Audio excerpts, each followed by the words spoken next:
What's going on, sports fans? And welcome to another edition of the Breath of Fresh Air webcast on YouTube. In today's episode, we are previewing the first round of the NBA playoffs starting on Saturday.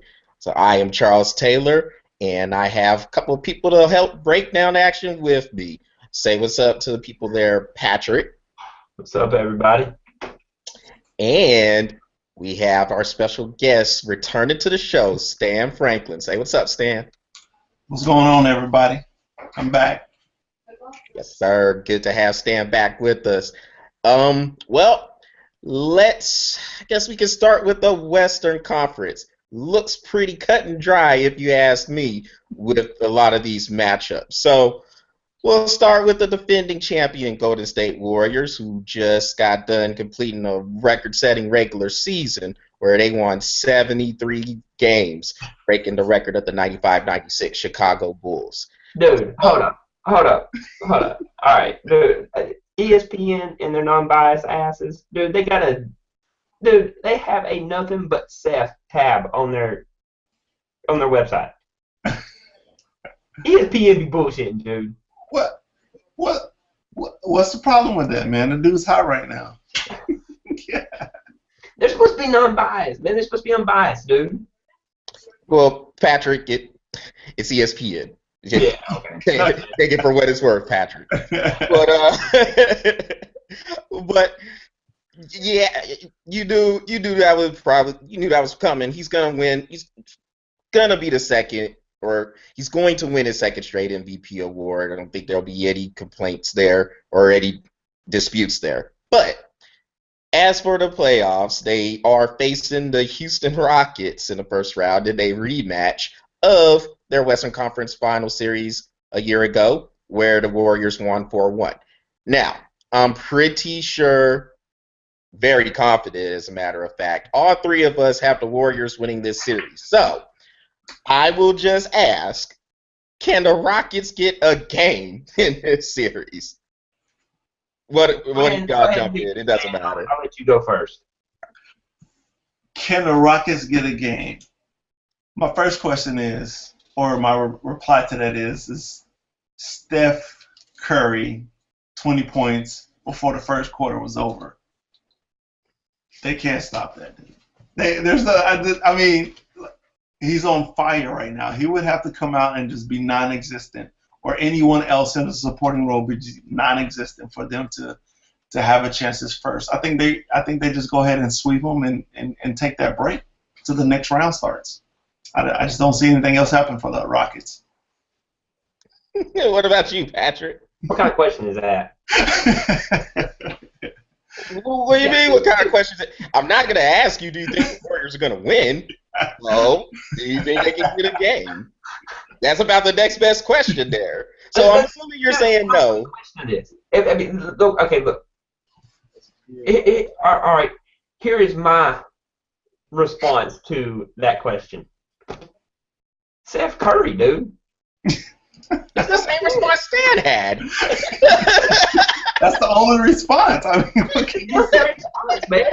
No, Rockets, dude. Look, I give the Rockets this. They're lucky that they start at 0-0, because other than that, that's the closest they're going to get to the Warriors. That's it. They're gonna. I think the Warriors are going to sweep them. They're going to take this nice little break and get ready for whoever they got next. It'll be the winner of the Clippers and Trailblazers. That's the 4-5 matchup. Because I mean, to me, all right, we'll get into the rest. I mean, sweep. Yeah. Go ahead and get out the broom, the dustpan, the mops, the buckets. Janitor's got an easy series. I mean, okay, just look at it like this, Charles. The Golden State Warriors shooting the ball, even if they don't shoot as well as they've been shooting, right? But if you go, let's say they shoot half as good as they shoot, Houston Rockets are still not offensively productive enough to stay in the game, I don't think, with Golden State. I mean, dude, when you're coming, the math is simple math. threes to twos. There's no way you can freaking compute that and make it make more sense than Well, that anything. and guess who the Houston Rockets have? No. They got that cancerous Dwight Howard, Well, who's got to worry about 7 kids and 12 baby mamas. But, so He got more. He got bigger fish to fry. Yeah. He's trying to win no playoff. he has more baby mamas than kids. That's funny, Patrick. No, but Just like, no, yeah, I agree with y'all, man. I mean, yeah, Houston's offense is James Harden. One of the underrated things about the Warriors is the defense. They're just going to load up on him, try to take him away, try to force other people to beat him, and the Rockets just don't have that. So, yes, I see a sweep also, and, yeah, the Warriors will get about a week break, at least. Yeah. Well, and James Harden needs to shave that beard. and James Harden needs to shave the beard. I be wondering this stuff be growing in that beard sometimes, man. Hey, He's got a commercial about stuff growing in the beard. Dude, there's probably like fecal matter all in that thing. He's been eating dookie all the time. Every time he eats something, he eating dookie, eating food particles. I'm gonna eat this fish. No. Dave, getting it over. I ain't having dookie particles in my mouth. Let's move on. The Clippers and the Trailblazers, which is the next matchup. Patrick, you be trying to take the show off the rails sometimes. It's, That's my job. Your job is to bring it back. right, comic relief, I guess. But we'll talk about the LA Clippers playing the Portland Trailblazers in the 4-5 matchup.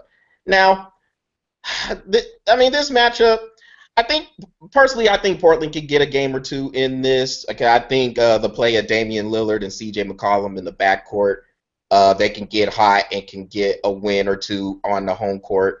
Maybe a win in L.A., but the Clippers have the better team. I don't know. I mean, I guess I have the Clippers in 6. Yeah, I'll go Clippers in 6. What about y'all? What do y'all think? You want me to go first? I'll go first. Whoever, it doesn't matter. I agree with you, man. I agree with you. Damian Lillard, Portland, they got a good backcourt. That's it, man. And the Clippers are a better team. I got the Clippers in 7. Clippers in 7. Like it. What about you, Stan? What you see in that? I'm gonna say it's probably the Clippers in 6. I'll agree with you there, but I would not be surprised if we saw Portland push this out 7, like he was saying, only because the Clippers themselves can be their own kryptonite, and we've seen it before, like last year to be exact example. Like they had it and had a very good opportunity to go into the playoffs sitting pretty nice, but then they just collapsed, man. And I still can't to this day put a thumb on why. They just freaking forget that they're playing basketball for a little bit. I don't know what it is, but so that's why I can see it going 7. I don't think it's going to be an easy series for them against Portland. Yeah, you talking about when the Clippers collapsed against the Rockets in that Western Conference semifinal series. Oh, yeah. I still don't know what happened there. Yeah. Nobody knows what happened there. I don't even think the Clippers know what happened there. I mean, you beat the Spurs Who knows what in happened the first there? round. Yeah. You beat the Spurs in the first round, and then you have the Rockets down 3-1. And I think they had a 19-point lead or something like that in the game 6, and the Rockets came back in the fourth quarter with James Harden on the bench. Yeah. Yep. Yeah. So I don't even think Houston know what happened there. yeah, There needs to be an internal investigation to Yeah, what's going on there. yeah. I don't know. I mean, They need to be something. I don't know what's going on. Houston was like, I don't know what happened. Clippers like, I don't know what happened. The rest of the league like, I don't know what happened. some man in Spain is going, I made a lot of money off of that one. Yep. Yeah, you guys are right about the Clippers because that series could go 7 because the Clippers do have those lulls where I don't know, Blake, like, and another thing is they're trying to bring Blake Griffin back into the lineup, and I think they have gotten used to playing without him because he hasn't been there. So that might be a little bit of an adjustment period too. And if the ball gets stuck in Blake Griffin's hands for them trying to get him back involved in the game plan, then that could be an issue too. But yeah, it wouldn't surprise me to see Portland push that to 7 games. But we're all in agreement the Clippers will win. Yes. Yeah, I think Clippers can definitely pull it out the first round. All right. Well, let's move on to the 3-6 matchup, which is the Thunder and the Mavericks. So the Thunder have won. I think they won all 4 meetings with Dallas this year, and OKC, which is Patrick's pick, of course, is going to come out of the West. We know how talented OKC is. Mr. 50-50. We know they have 2 of the best 6-7 players in the league in Kevin Durant and Russell Westbrook. And it's looking like a possible matchup. Well, I'm pretty sure we'll think it'll be a second round matchup with the Spurs in the second round. We'll get to that series with them and the Grizzlies in a minute. But how many games do you guys think this will go, and who do y'all have winning? I'm pretty sure y'all both have the Thunder winning, but how many games? Well, of course, you know who I'm going with the Thunder. I just think this Mavericks team is too old. They don't have the youth the Spurs have. That and two, they were good enough to make it to the playoffs. I don't think they're any better than that. I'm going with the Thunder in 5. What you got, Stan? Between the two teams, like I think overall, I think Oklahoma City is definitely going to win this series. But as we've seen in the past, Oklahoma City and Dallas are 2 teams that always are going to make the playoffs. They're always going to be there. They're always going to be in contention for it. But so just because of experience, I'll give them at least another game, and I say 6. But I just can't completely count them out because they've been there. They've done it. Yeah, they're getting old, but so is San Antonio. We'll talk about them in a minute. But they always seem to find a way to win in some sense, and they maybe they push it at least another game. But San Antonio on drugs. Yeah, that's it. And they take it from the fountain of youth. Yeah, absolutely. They got something going on in San Antonio. I can tell you exactly. I can tell you exactly what it is. Tim Duncan will poke himself and drain blood, and everybody drinks from it because they have to. That's that man's like 150 years old, and he's still producing triple doubles. I thought Pop was he's the one that they all thrive off of. No, probably. Yeah. They're doing something. Skin grafts, putting in their food. I don't know what they're doing. They're all androids, man. Yeah. Well, yeah. I mean, when I look at the OKC Dallas matchup, to go to Stan's point, I think one thing we forget about sometimes is coaching. Rick Carlisle is one of the best coaches in the league, and because of the adjustments I think he'll try to make during the OKC series, or during the series as it goes from game to game, I can see them getting 6 out of there. Yeah. Billy Donovan is a rookie coach. This is his first playoff series, so I'm sure he's going to try to fill out the playoff intensity. Talent should be enough, of course, for OKC to win this series in 6 games. Because Dallas really doesn't have an answer for Kevin Durant. Not many teams do. Right. And Russell Westbrook, well, look, Patrick calls him 50-50. And you know what's really funny, Stan? I saw a play that Patrick actually discussed. One of those plays where Russell Westbrook shoots the ball, gets his own offensive rebound, and gets a putback. He shot a free throw in Toronto got his rebound off the missed free throw, and caught it all in one motion and laid it up. No. I texted Patrick as soon as it happened. But the man is a triple-double machine. With 23 seconds left on the shot clock. But even though you call him 50-50, Patrick, the man is a triple-double machine. I mean, he's been racking up the triple-doubles this year. So, yeah, I see OKC winning. I'll go 5. I think they'll win in 5, but to Stan's point, wouldn't surprise me if they were able to, if Dallas was able to get it to 6. And with that, let's go to the Spurs-Grizzlies matchup. So, is this a sweep too? I mean, Memphis is decimated by injury. No Mike Conley at point guard. No Marc Gasol at the center spot. I mean, they have nothing but hotheads on that team. When you look at Lance Stevenson, Matt Barnes, oh my God. I mean, they have nothing but hotheads on that team. So is this a sweep too, y'all? Are we putting them on Warrior status and saying they're going to get a week of rest? Look, dude, I look at that Grizzly team. The only thing they're missing is Metal World Peace. I didn't get I got San Antonio sweeping it, man. San Antonio's just too strong. They're too strong, man. They know how to play. They can make any team play at their pace, and it doesn't matter who it is. It's hard to go against San Antonio, man. And this, I got a sweep. Yeah. Stan.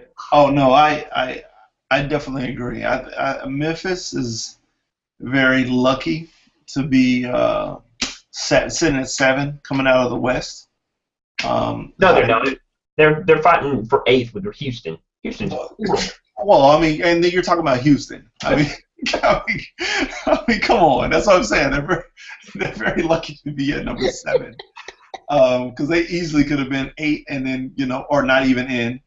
But it's definitely San Antonio's series easily, and they're going to be sitting there waiting for the next round against OKC. So. Yep, I agree. So there's gonna be a lack of games in the Western Conference for that first round. My goodness. Yeah. Pretty cut and dry. We'll cover the Western Conference in 10 minutes. Yeah. How funny is that? Yeah. Yeah. Well, probably Eastern Conference will probably be going pretty much the same way. Yeah. Huh? Yeah. I mean, I think there's a couple interesting matchups in the East, but one really in particular. Yeah. Well, we'll see. We'll see how everybody's opinion breaks down. But yeah, top four teams in the West. It's looking like they're gonna sit there and get a little bit of rest. Pretty cut and dry in there. So I guess let's go on to the Eastern Conference, and we have to start with Patrick in particular, his favorite team, the Cleveland Cavs. Yes, sir. Yes, sir. So they are playing. If you weren't in Texas, dude, why you always got it? Why you always hating on me, Charles? Because I'm hating on LeBron. No, I'm not hating on you at all, man. Patrick, you're the one who threw this out here. LeBron hater. Remember, this is you. Hater. Wasn't me.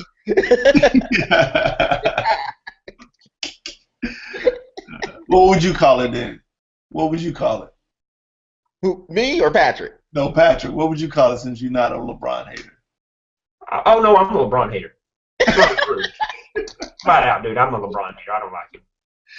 Exactly. So I'm not saying anything. And I see me as a LeBron hater. I don't know. I ain't even going to shy away from that one. Ain't no point.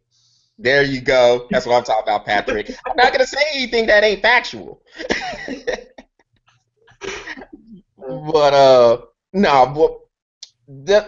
him and the rest of the Cavaliers are playing the Detroit Pistons in the 1-8 matchup. I think Detroit can get a game or two in this series. I do. Because Cleveland, everybody has been saying they're the best team in the East. They're the best team in the East. And they're just way better than everybody else. I don't think they're way better than everybody else. I just think they're good enough. I think they're good enough to get out of there. If somebody in the East can arise to take them down, I think they are ripe for the taking. I don't think it's Detroit, obviously, but I think Detroit. But I think Detroit can get a game or two in the series. It just depends on if they have Detroit has Stan Van Gundy as their coach. He has an NBA Finals appearance back a few years ago, of course, when he was the coach of the Orlando Magic. So he has a little bit of playoff experience with him. Those players, we'll see how disciplined they are. We know Andre Drummond shoots 2% from the foul line, so that could hurt. I can't believe that's a real stat. Yeah, I know. Exactly. I mean, but that man's a double-double machine. He's a beast in there, man. But God, at free throw shooting.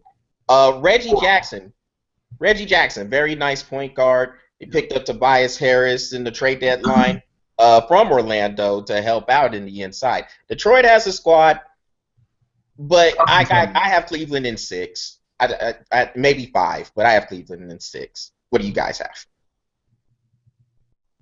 Well, I was looking at, all those points, man. You make very interesting points. I mean, Steve Van Gundy, man, he's a good coach. He really is. And I feel Detroit is an up and coming team. I think they still need a couple more pieces. They definitely need a backup point guard to help with Jackson. Get another power forward, maybe a center or something like that. I think they're definitely up and coming, but I think, hey, this hurts my heart. Too much LeBron James, man. I'm taking Cleveland in 5. What you got, Stan? All right. For me, I'm going to try to keep it to what I think is going to be factual and not what I want to happen. We all want Detroit to win. Right? I'm rooting.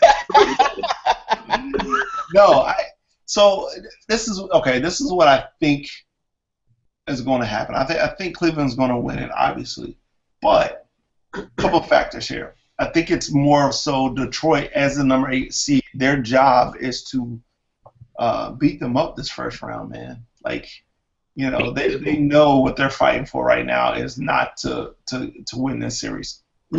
Regardless of what they think they can do or what they can do, their job is to really make it tough on Cleveland going into the next series.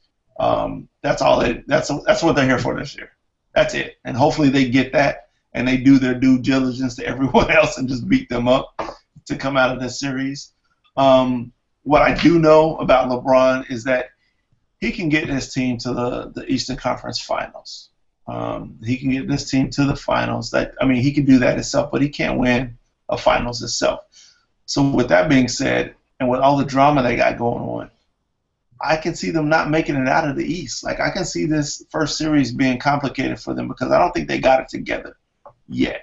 Talent-wise, LeBron can get them through this series. He can do that. But there's a lot of issues that I can see one of these teams sneaking one on them, being honest. Dude, I totally agree with you.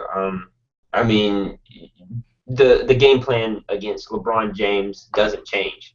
Yeah. Pack the paint and force him to shoot outside. The guy, he can knock down some shots. We've all seen it. Mm. Sometimes he shows that he's ready for that leadership role. Sometimes he doesn't. But so to me, game plan doesn't change. You pack the paint, you push him outside, force him to shoot deep shots. If he beats you if that Cleveland team beats you from the 3-point line, they beat you from the 3-point line. Tip your hat, move to the next game. But it's not going to happen often. So yeah, pack the paint and see what they can do. I totally agree with you.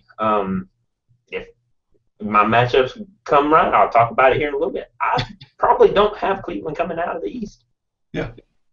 Well. So to Patrick's point, talking about the jump shooting. The jump shooting has taken a big fall for LeBron James since he's actually returned to Cleveland. Now, when he was down in Miami, the shot got better. It was better. It was more consistent, and it opened up the lane more for him to attack.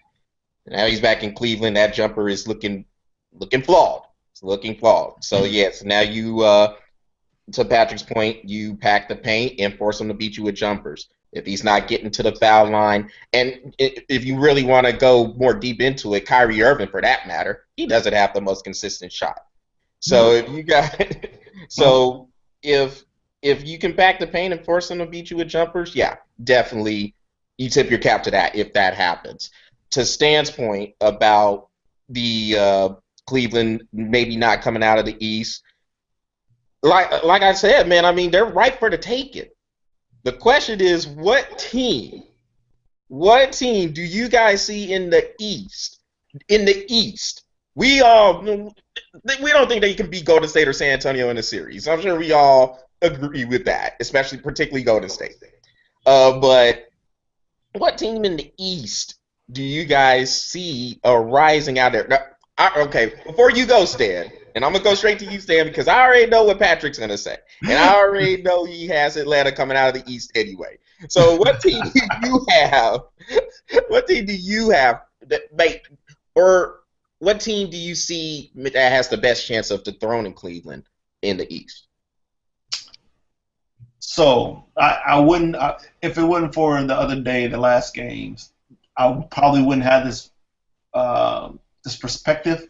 But I honestly think the second round, Boston could be the team to give them a run. Only because I watched them come from a 26-point deficit against Miami, who just kind of just stopped playing. And I've seen that happen to Cleveland, where they just kind of fall off and get too comfortable or whatever. They start arguing or whatever's going on. LeBron is crying and blaming other people for missed assignments and whatever else happens. And they snuck one in, and they got a lot of heart. So, and that's the kind of thing that they can get one of these giants sleeping and somebody sneak in on that. So, something along those lines. If not them, I'm gonna say Miami. Yeah, Miami. You know what's funny is that because that would be the team that I would pick. Yeah.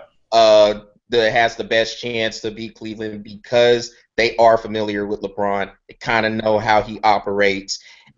They need Chris Bosh in there to do that, though. I think if Chris Bosh can get healthy, if he can get in there, then you're looking at that starting lineup: Goran Dragic, Dwayne Wade, Luol Deng, Bosh, and Hassan Whiteside. The benches started to come along with Justice Winslow, Josh Richardson, and Joe Johnson coming off of there. Miami has quietly built a good roster to do that, but you are right, Stan. They stop playing sometimes. Yeah. Another quick thing about Cleveland before we move on to the Celtics and Hawks series, the 4-5 matchup. If you come out and you hit Cleveland in the mouth at first, they can wilt. They can wilt. If you come out there, you be physical, even with LeBron. Be physical with LeBron. You get in Kyrie Irving space. You push Kevin Love out of there because Kevin Love don't want no physicality. So if you push them dudes out of there, he does it.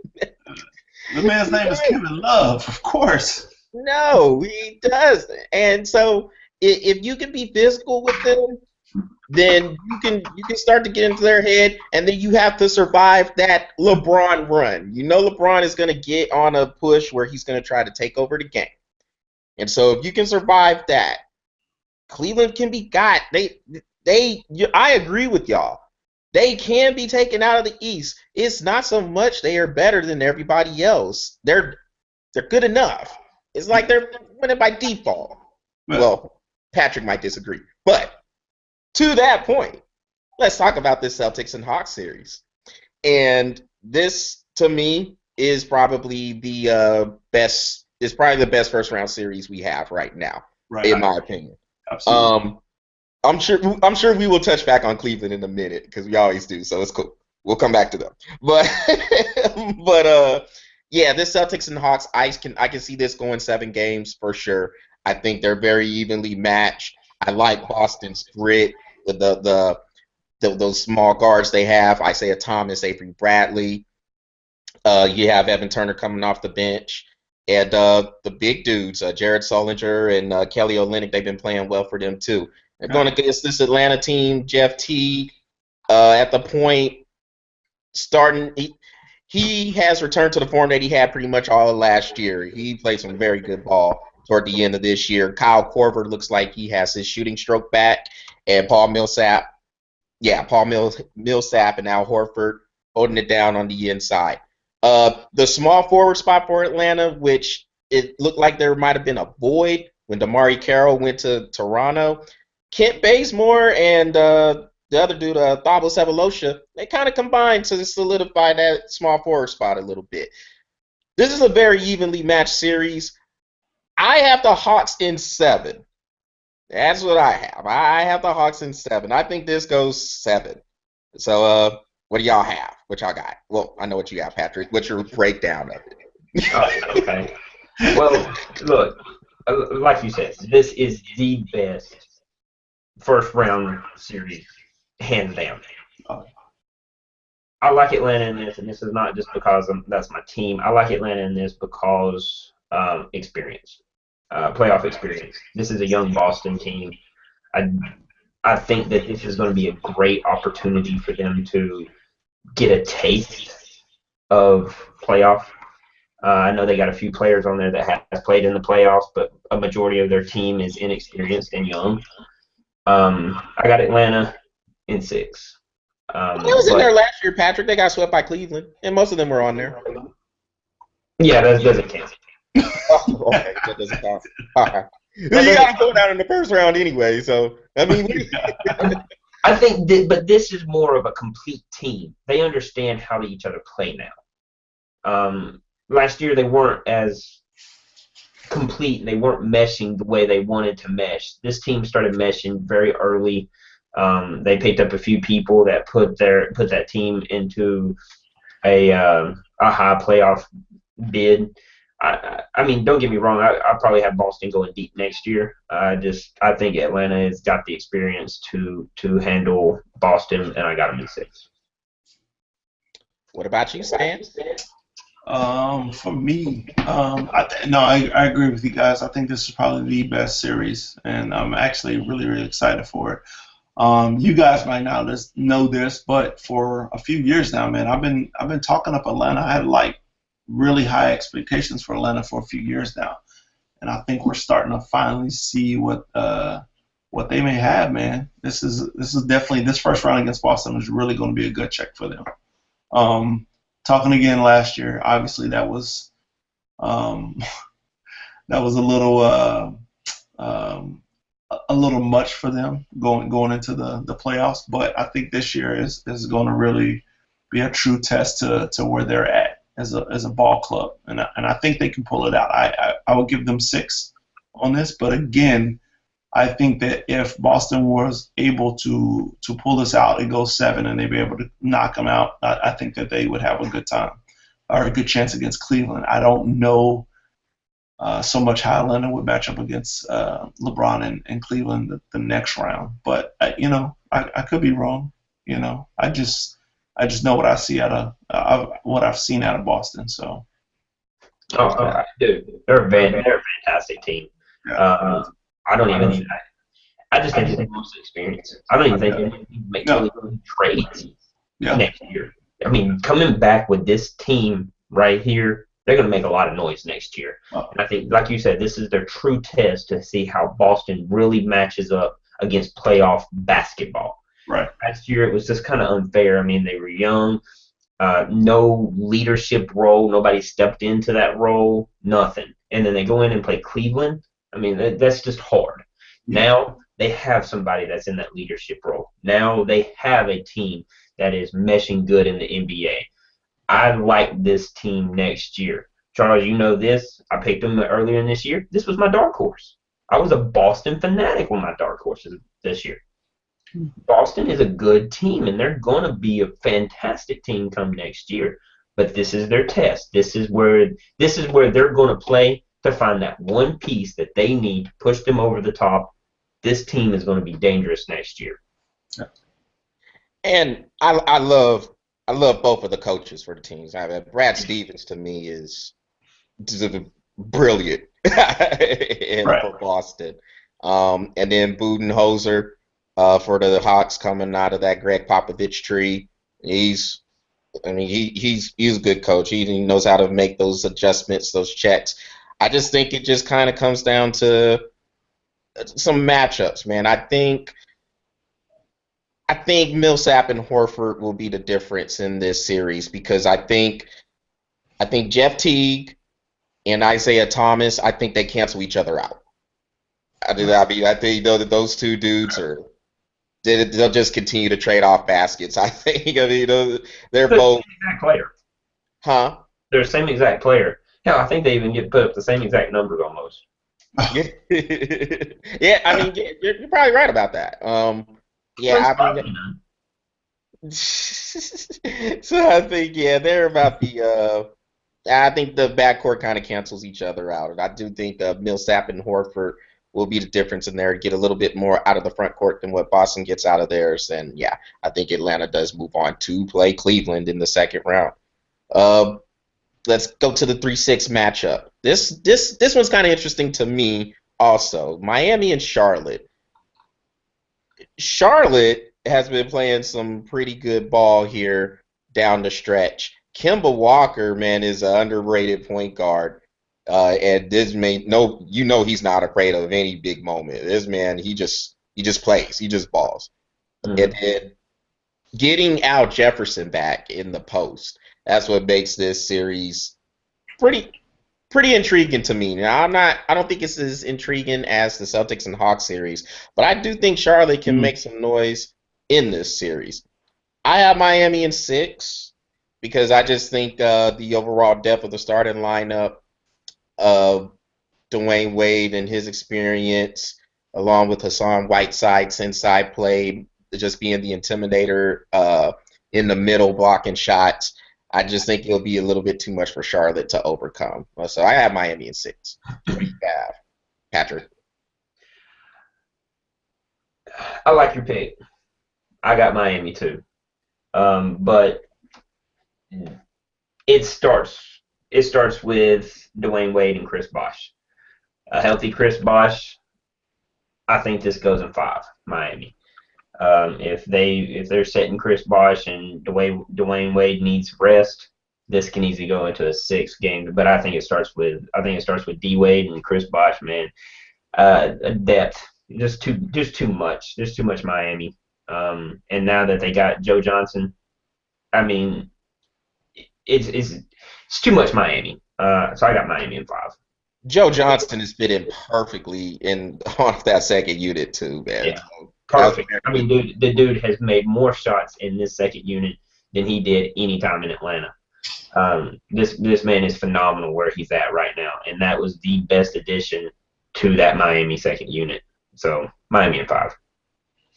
All right, you got Stan? All right. So not only because they're my team, but I think, and I agree with Patrick. Miami's got a lot of weapons, man. I think that office, Pat Riley, to be exact, has done a great job getting some very good role players to be on that team, especially coming from the bench, because he gave it a nice facelift this past season. And I think, like you said, Joe Johnson has an addition to come in there to get them the points they need off the benches. He's been phenomenal for them. Like, I think he's in a place where he's very comfortable, which I hadn't seen from him in a while. Years. Not since Atlanta, Well, even in Atlanta, he wasn't really this comfortable as he was until he got that contract, and then it was a different story. Good point. I was gonna say that Stan beat me too. Yeah. I was like, So, put up some numbers in Atlanta, and then absolutely. But my concern is, like, I think Miami definitely can get the series, but bringing Bosh back is going to be tough because they, much like you said with Clippers, they've gotten their rotation down. The bench has been able to get in there and step up, and then kind of bringing him back, I just don't know how that's going to flow per se. Not saying that he's not the kind of person that's going to really demand the ball a whole lot, but the ball going through him is going to look very different for them. So that's my only concern. Can he be an asset? Absolutely. I think he can be an asset in any capacity. It's just what that would look like as far as the ball flow and moving across the court. So Well, my personal opinion, I mean, no, I completely, I mean, I don't see Bosch having much of a problem. You Yeah, know, 5 years ago he came to Miami for the simple fact is he didn't want to be the man. Now he sees that the rotation is going great without him. yeah, Less pressure. I mean, now he can sit out there and shoot those 3 pointers all day long and make an indoor court, yeah. a So second indoor court. yeah, no. I think Chris Whiteside Bosh helps got him be more. more. Oh, I'm sorry. Go ahead. Go ahead. No, Whiteside does help him be more the player that he wants to be. So that yeah, you're right there. Yeah, So because now, to y'all point, he could go back to that mid-range game. yeah, Now, I think the three-pointer thing, I think it Bring it adds in a little to bit. this game a little bit. Bring But it in a little bit. yeah, we know Chris Bosh, that mid-range jumper is butter. And I Oh think yeah. that with a Whiteside being in the middle, like you guys said, you can get in a more comfortable role there. When LeBron was there, it was more okay. Let's spread the court for LeBron and D Wade to penetrate, add that 3 pointer to your game, and it got to the point sometimes where he stayed out there. yeah, Hmm. To me, I mean, because you're talking about a double double machine. When he's with Toronto, double double machine. He's still able to put up those numbers to a degree in Miami, but he just it is just too much him camping out in 3 point line. Now he can be more of that all around threat if he's able to come back. I do believe if Miami is going to make that run and ultimately beat Cleveland, he has to be in there. I don't think Miami gets it done without him being there. So, right. but yeah, but they'll have enough. I think they'll have enough to beat Charlotte in this series. So let's. The last series for us is Toronto and Indiana. This one's a little interesting to me too. Now, granted, I have Toronto pulling this out, but I guess I have to see Toronto do it. They've been very good in the regular season the last couple of years, and then they get in the first round, get swept. They Yeah. got swept by the Wizards last year. Yeah, The year before, they went to a 7 game series against Brooklyn and got beaten 7th game. That Paul Pierce block at the end. We know Toronto has a very dynamic backcourt. In my estimation, second best backcourt in the league behind Curry and Thompson at Golden State. Kyle Lowry, DeMar DeRozan can put up some numbers. The question with Toronto is, can they get enough out of their front court? Is Valanciunas enough to give him some punch in the front court? I think they have enough to beat Indiana because to me, Indiana is one of those teams. They're just kind of, I mean, they're there. They're kind of floundering though. I don't know if they have a good mix right. because you have Monte Ellis and Paul George in the mix. Both of those guys need the ball in their hands to be dominant.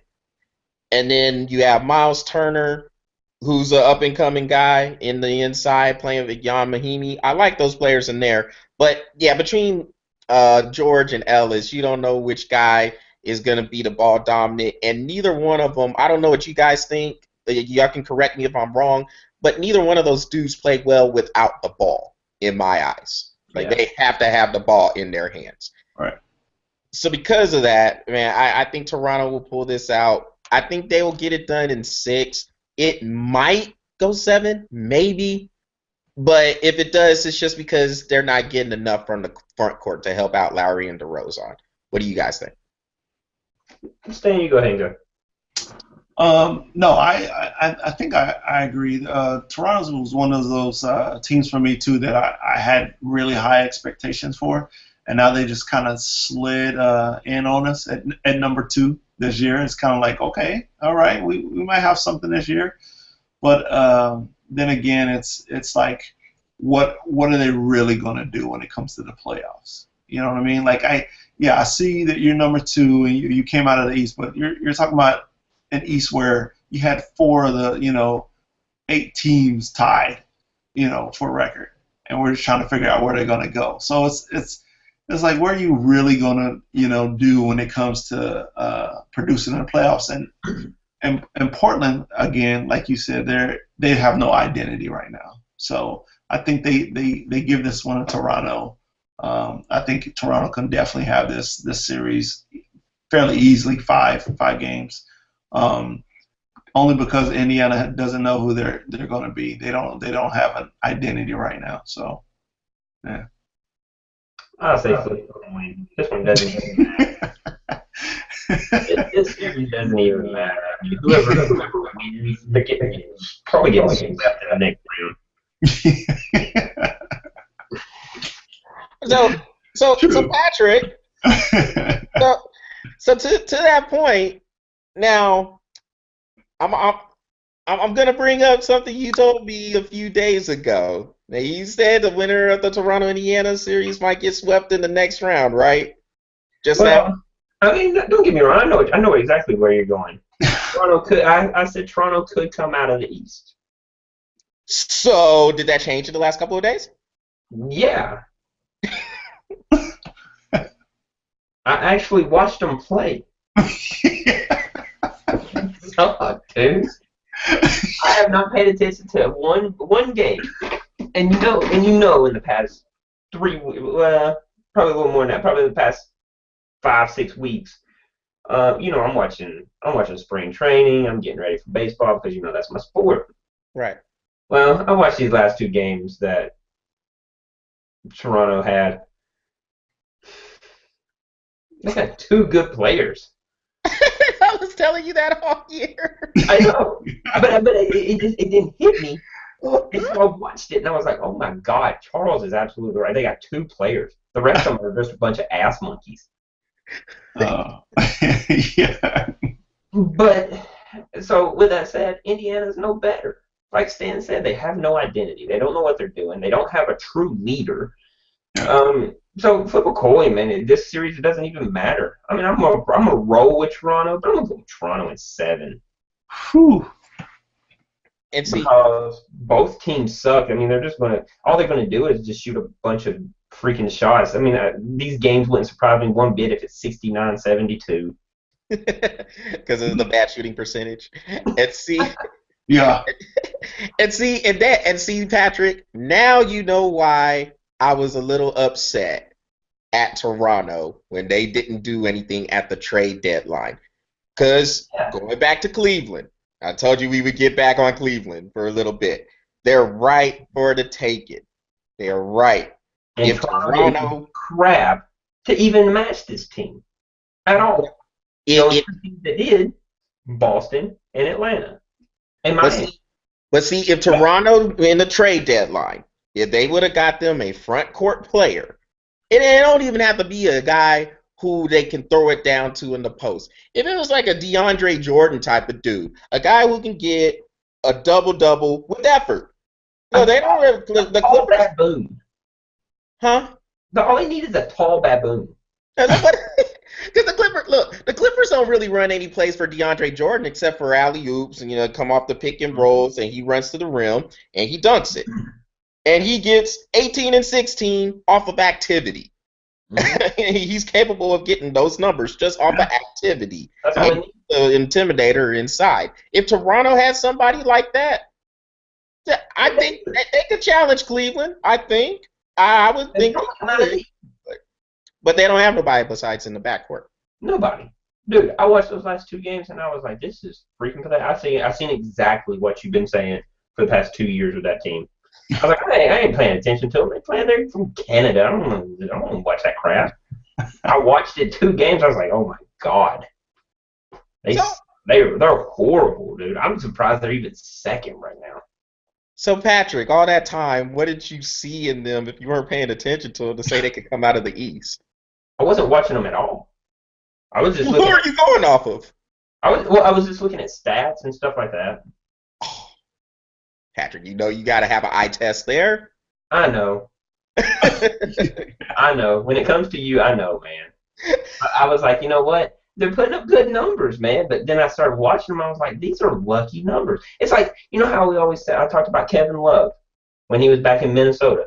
This guy's averaging 18 points, but he's shooting 20%, and everybody's like, well, he's getting 18, 20 points. I was like, yeah, but he's shooting 50 times. He's only hitting 10 of his shots. Yeah, he's got 20 points, but he shot 50 times. Yep. Then he goes over to Miami, and they're like, well, he only got 2 points. I was like, yeah, because the motherfucker only shot 10 times. He only made 1 shot. He's shooting his average 10, 20%. He gets 1, 2 rebounds, but that was it. I'm like, dude, this dude sucks. Same thing with Toronto, man. I just didn't. I wasn't paying attention to the actual gameplay. I know better. I can sit here and tell you I know better. Let's just look at baseball. Statistically, Atlanta is a really good team. They really are. They're bringing up their farm system. They have really good hitters. Most of those farm players came out with a 300 plus batting average. Put them in a major leagues, and these guys batting 197, and they suck. So no, I should watch the game. Disappointed, Patrick. I'm disappointed myself. That thing sucks. Flip a coin, they get whoever it is, they get swept in the next series. I got Toronto in 7. All right. There's gonna be a lot of bad shooting. It is. It's gonna be hard to watch. I wouldn't even watch it. No. I'll check the score. Be like, Toronto won 51-50. Okay, good for them. So, all right. So to sum up both of the conferences, we have, or so in the Eastern Conference, well, Patrick, you're still good with the Atlanta pick coming out of the East? It's going to be hard for Atlanta. I mean, right? I think Atlanta can beat Cleveland. I really do. I'm going to have Atlanta beating Cleveland in 7. I would be more worried about the matchup because they're going to get the winner of whatever piece of crap comes out of that other game. That's who Miami's going to have. And Miami's probably going to sweep them. Like I said, Miami will sweep that series 5 games at most. I don't see it going any farther than that. Atlanta versus Miami in the Eastern, that's going to be a tough series. I mean, even if Cleveland would, I'm going to have Atlanta winning, but that will be one series that would not surprise me one bit. Chris Bosh comes in, he does what he does. I think he's a key in this playoff. Would not surprise me one bit to watch Miami come out of the East with this. I'm going to go with Atlanta, and that's mostly because that's my team. Of course. Hey, I'm not gonna on you, man. I'm telling you how I feel. But it wouldn't surprise me one bit to watch Miami come out of the East in this. What about you, Stan? Do you still have Cleveland coming out? He said it. I think I was kind of scratching my head the other day watching Miami's last game against Boston, and that was a head scratcher, by the way. Yeah. Right?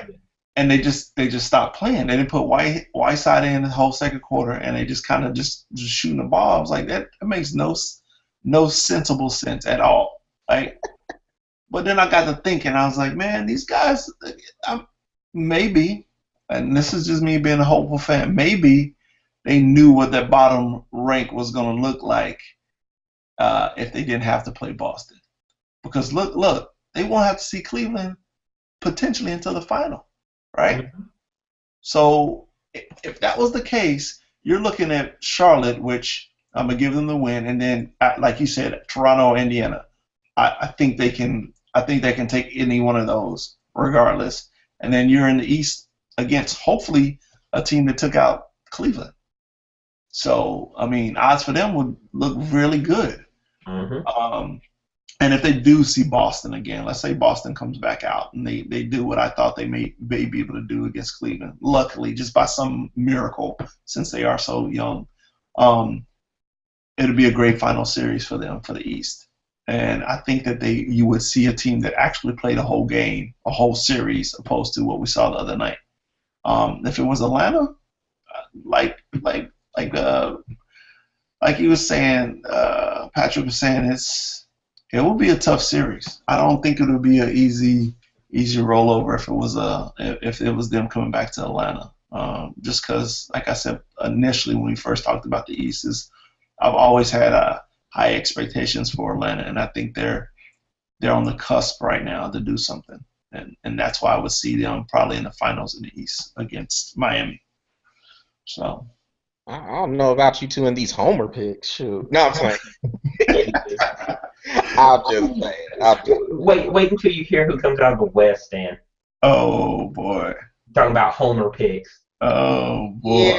Yeah. Hey, you know what? Hey, at least I got that eye test down for it though.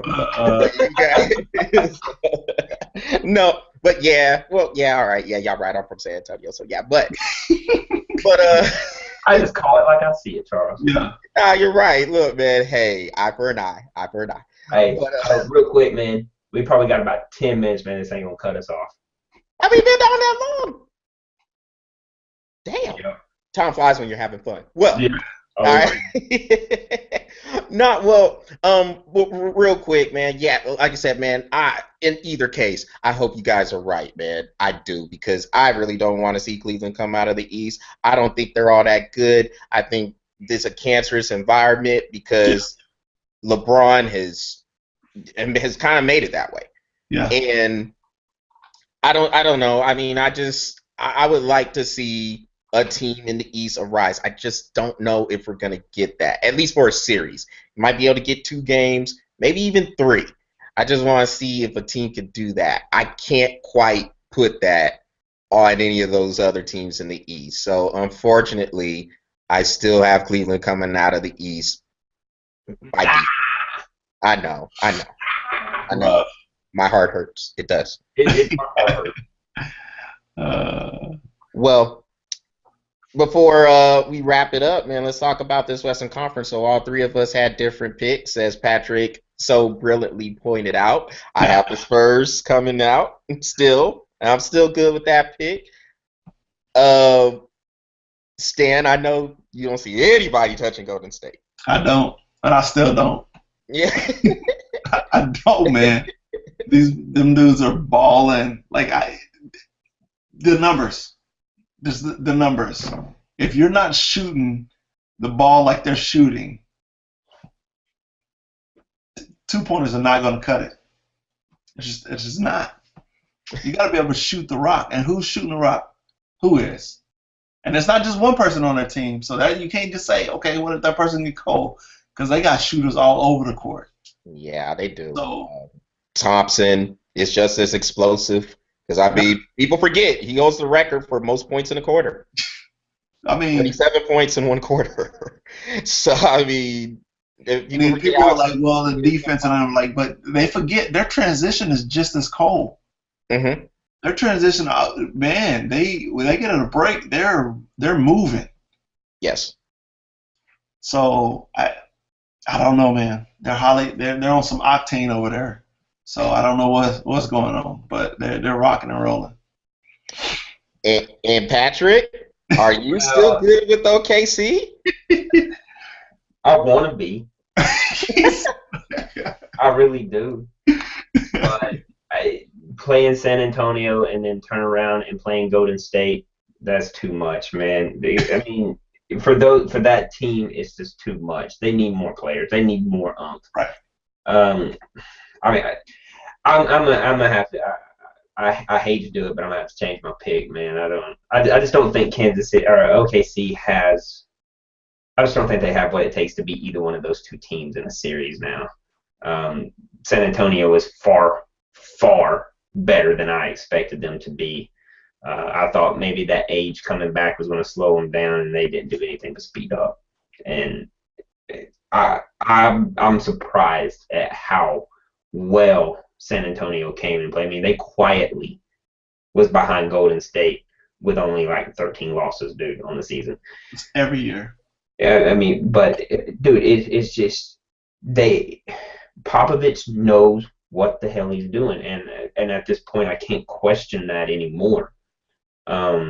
He brung in the young players, and he runs those old players. I'm telling you, like I've said it 15,000 times, Charles.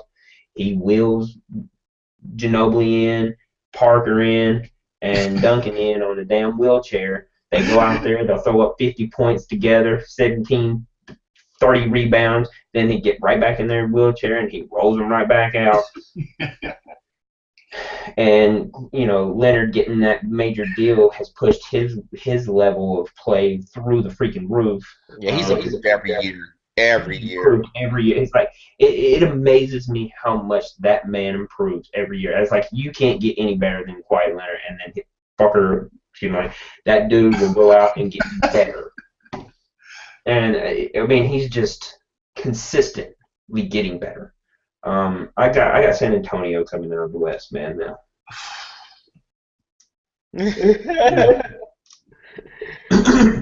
I like Golden State. Like Stan said, they're a bunch of shooters, but San Antonio is a defensive playing team. They can put up just as much points. They're defensively minded, and they have a tendency, and it's the only team that has had a tendency to slow this Golden State team down, force them to play their half-court basketball the way San Antonio likes to play, and to do that consistently over 7 games is not a hard thing for San Antonio to do. That can frustrate Golden State into trying to push the tempo and playing into San Antonio's hands, where you start getting frustrated, and San Antonio can take advantage of that, which they do a lot. And the thing with that matchup, it's all about basketball. You have Andre Iguodala back now for Golden State. When you put him in there with Steph Curry, Klay Thompson, Harrison Barnes, and Draymond Green running that 5, that is their death lineup. That lineup that they can get a 16-2, 18-2 run, and the game's over. Yeah. So the thing with the Spurs is it's this. It really comes down to, can they make that lineup pay on the other end of the court? So if they're going to sit Tim Duncan down and put Boris Diaw at that 4 and put LaMarcus Aldridge at that 5, you can throw the ball in the paint. Those guys have to score when the ball goes into the paint. Also, the Spurs and the Thunder, for that matter, have been able to hurt the Warriors rebounding the ball, on offensive rebounding. The problem is you have to score off those offensive rebounds, or you're just throwing up more bricks. And it doesn't matter if you're getting the offensive rebounds, because if you're not scoring off of them, that's not really much of an advantage. So the thing with the Spurs is they actually have guys who can throw the ball into the post. And I like that against that smaller lineup. It's just a give or take thing. Because Golden State is going to cause a lot of matchup problems with that small lineup, and all those guys can shoot, and also all those guys can make plays off the dribble. So, go ahead, Stan. Go ahead. It's funny because I've been saying this all week, and we're gonna do a little math in public, as we say. 3 + 3 is 6, and it's gonna take 3 of those trips down the court for San Antonio to match those points, right? The Spurs have shooters too, though, Stan. They do. But here's some more statistic for you, Stan. They do. Golden State is a 47% average, 47% for the season at shooting. That means that they are 41% behind the 3-point line. San Antonio, on the other hand, is 51. Okay, but they're going to have to do this 7 games, right? Yeah, We've at seen San Antonio's speed, not Golden State. we just saw Golden State come into San Antonio and make one hell of a statement about what that looks like. We can come here. But we can also say the same argument for San Antonio, stating that maybe they just took this loss to help them, like Miami did, kind of thing. The argument, I get your arguments. Yeah. I really do. But again, it's 7 games. Can Golden State continue to push that ball when knowing that Popovich is a master? Man, they've done it for 73 games, sir. Hey, 73. I remember. It ain't like it's a fluke. Hey guys, I know we're starting to run out of time real quick, but I just wanted to say this real quick. Patrick, I will give Stan this. when they did come down to San Antonio, that was actually at San Antonio's pace. They won that game 92-86. Can you They do it could still consistently? found a way to win that. So I'll give Stan that one. Can But they I'm do it consistently? yeah, it'll be interesting if those two teams do meet, man. Yeah. Yeah. Well, y'all, I guess we will wrap this one up. Well, how much time do we have left? Like 60 seconds? 60 seconds. I'll wrap it Dang. up for you. All right. I got Well, you right here, Charles. I'll wrap it up for you. Hit us up on Facebook. Hit us up on Twitter. Hit us up on YouTube. Subscribe. Leave some comments. Stan, thank you for joining us. It was awesome. Can't wait to do it again. You gotta take it easy. Yes, sir. Yes, sir. Thanks for having me. I definitely appreciate it. I know it's been a while. I'm gonna try to get on here a couple more times with you. Awesome. all right. That's what's up. Hey, you'll be back, man. Don't worry. We Yeah, got man. you. You'll be coming back. Enjoy that playoff weekend, and we'll see y'all next time. Yes, sir. All right. Hey, thanks for the wrap up, y'all. See you next week.